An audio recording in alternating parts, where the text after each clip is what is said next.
Commissioner of the TRSBA 9-Cat. It's the TRSBA 9-Cat finals. We're halfway through the matchups there. So let's just have a look at who's actually made it into the finals.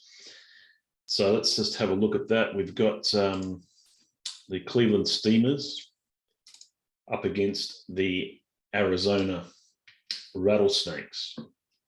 Okay, so you can see you've got DeAndre Ayton there. We've got the young fella Marvin Bagley.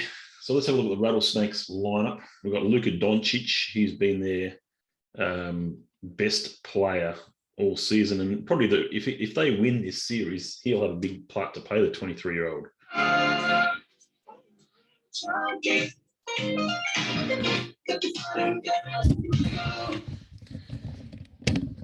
What's your chunky?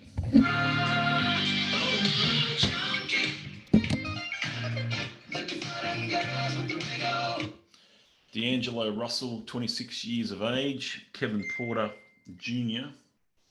So Kevin Porter Jr., cousin in. He's a big reason as well that he's picked it up at the right time of the year. Cousin Kev. Cousin Ed, you're losing your hair. He's right. Without his hair, what is he? Yeah, let's have a look at some stuff here. So 3.1 3-pointers made a game for Luka. That's pretty good. Russell, 2.7, Porter, 2.4. So those guys can make threes. Klay Thompson as well can make those 3-pointers at 3.2. Field goal percentage, not usually an advantage, but we'll get to the stats shortly. Who else have they got here? De'Aaron Fox is probably out, so he's going to miss a lot of these games. So it's fairly slim pickings. They're going to be relying, and also Miles Turner, we haven't seen him either. Suggs and Collins out, so a lot of injuries.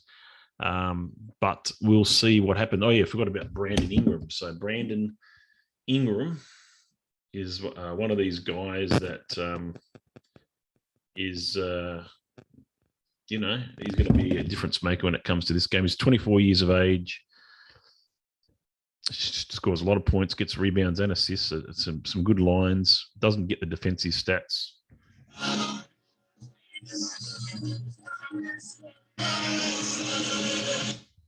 Yeah, so that's the Rattlesnakes lineup.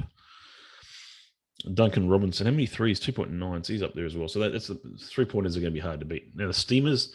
Now we had a look at this lineup in the preseason, and the Cleveland Steamers certainly drafted what I call the best dynasty team based on the youngsters. If you have a look at their lineup there, you will not see a player older than TJ Warren who's injured. So Eric Gordon, I think he's out for the season anyway. But you have a look at the rest of the lineup. Cade, 21.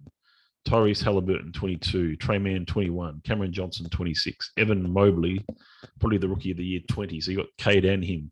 Alperen Sengun's not even 20 yet. DeAndre Ayton, 23. Scottie Barnes, 20. Anthony Milton, 23. Desumnu, 22. SGA, 23. And he's out. He probably missed this series. Miles Bridges, 24. And Time Lord out too. But Miles Bridges, I think he's going to be a factor come this series. He's averaging 20 points a game, 7.1 rebounds.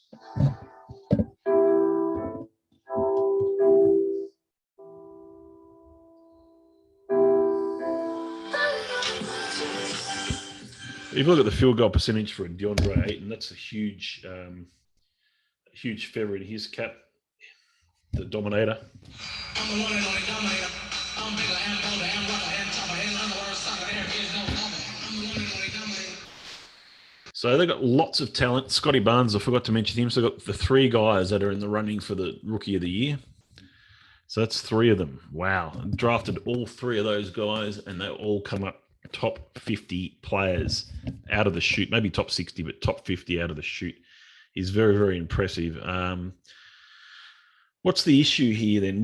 Let's just see we're about a week into it's a 2-week final series. Here are the current stats as they stand at the moment. We've got field goal percentage. The Steamers are winning, and that's surprising considering you've got so many rookies. You get the field goal percentage is usually horrible. but they're winning that particular category. And if they're going to have a chance of winning, they'll have to certainly keep above the Arizona team. 3-pointers made. Well, I think you have a look at what Cleveland, Arizona have got, and we saw they got 3-pointer shooters for days.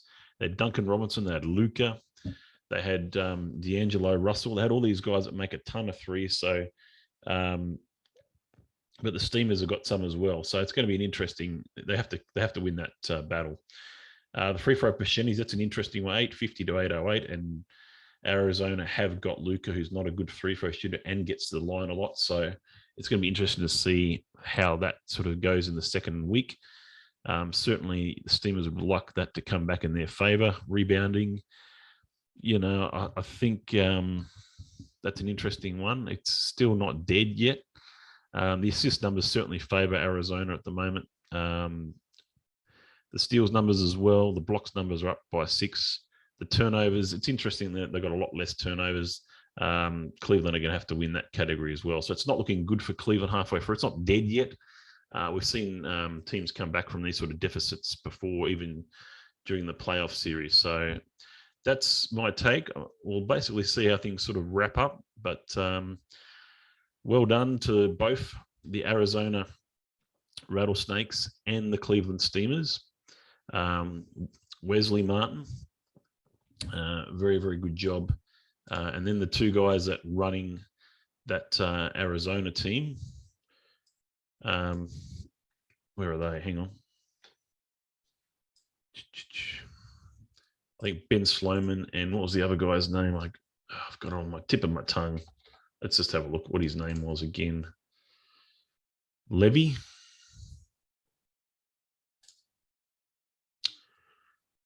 Ben Sloman.